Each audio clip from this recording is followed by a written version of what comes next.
Isn't it funny how, with the exception of these three, stories with the word time in them aren't held in high regard by fans? It's like a kiss of death in the same way that calling a film The Beginning or Resurrection or getting to the number 4 is bad for a franchise. Just thought I'd begin with that.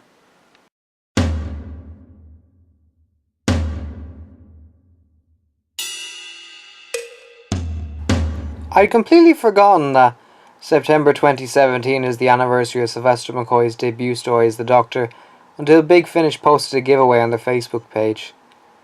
Now, said introduction to the McCoy Doctor has quite a bad reputation among classic fans and new ones, his first season even more so.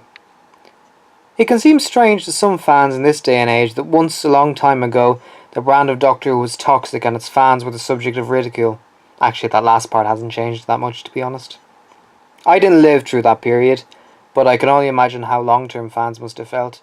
My heart sinks watching the open-air episode on the Trial of a Time Lord DVD box set and seeing how nonsensical and sad the programme looks to the casual viewer, including the famous line, "You must seem silly watching it, I mean, it's basically a kids' show, isn't it?"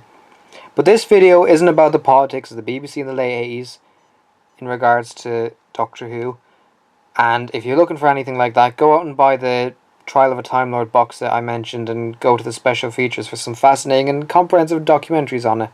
This video is about Doctor Who's last chance in episode form, which was broadcast 30 years ago today, Time and the Rani. I think it's a foregone conclusion whether this counts as bad Who or not. It's awful.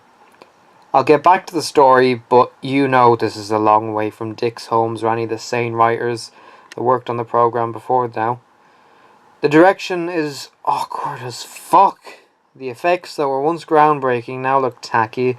Set design is nauseatingly done in shades of yellows, pinks and greys. The music by Kev McCulloch, they probably play in hell or on YouTube poops. And while Doctor Who could overcome these in most circumstances providing the actors are on top form, this doesn't. Not Sylvester McCoy, not Kate O'Mara, not any of the supporting cast, whom half of them look embarrassed to be here. What irritates me most about the story is that it's Sylvester's first go at the title role. Now, I met Sylvester McCoy at a convention, and he's a sound man who's very entertaining to listen to, and his later performances as the Doctor are great. More so the P that when the programme started producing Remembrance of the Daleks, The Greatest Show in the Galaxy and Ghostlight, and when he was finally given a companion that worked best with him, the show went on hiatus. But back to my point. McCoy is a sound man in real life. He made a great Doctor in this season's finale and the later two, but here, I mean, he's trying, but it just isn't working. The characterization of the Doctor is bad.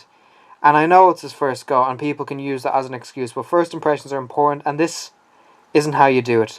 I can't say it's as misguided as having the Doctor strangle Perry like he's a serial killer in a bid to make him darker or unhinged, but it's still pretty bad. The Doctor's a buffoon, Troughton minus the intelligence. His performance isn't even so bad it's good. He's stuck in Colin's Technicolor vomit costume, and when he does get his new costume, he's got those ridiculous braces over the jumper. Why? McCoy himself isn't a fan of this look, and thank Christ they dropped it after this. On the subject of zany idiosyncrasies that were dropped after this, the Doctor getting his phrases wrong. It's not funny. I mean, I wasn't gone on Matt Smith saying bow ties are cool, but this takes the biscuit.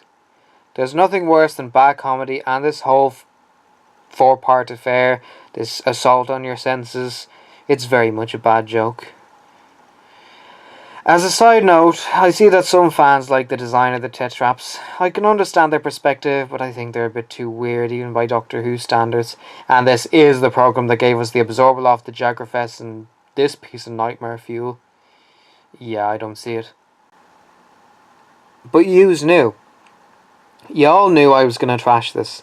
It's classically bad Doctor Who, but it's not bad in execution. Though it's absolutely shocking. It's bad for a whole other reason. Time in the Rani is bad because it's just adding more fuel to the fire. Doctor Who's reputation was already down the bog because of stories like Time Lash, The Twin Dilemma and The Ultimate Foe. And rather than prove the naysayers wrong and have Doctor Who be restored to its former glory with something confident, completely different in style or storytelling, or even a story that's reassuringly familiar despite the big shifts that the show is going through, What we're left with is a story that's been given too much to do. You got the job of placating the high-ups from axing the show, introducing a new doctor and trying to reassure long-time fans that it's going to get better, but it just can't fit that criteria. Time of the Rani, it's not solely crap because of the bad directing, acting, lighting, music. It's not just, no. Time of the Rani is bad because it's Who's last chance to stay afloat and it doesn't know what to do about it. There's no confidence from anyone. No themes.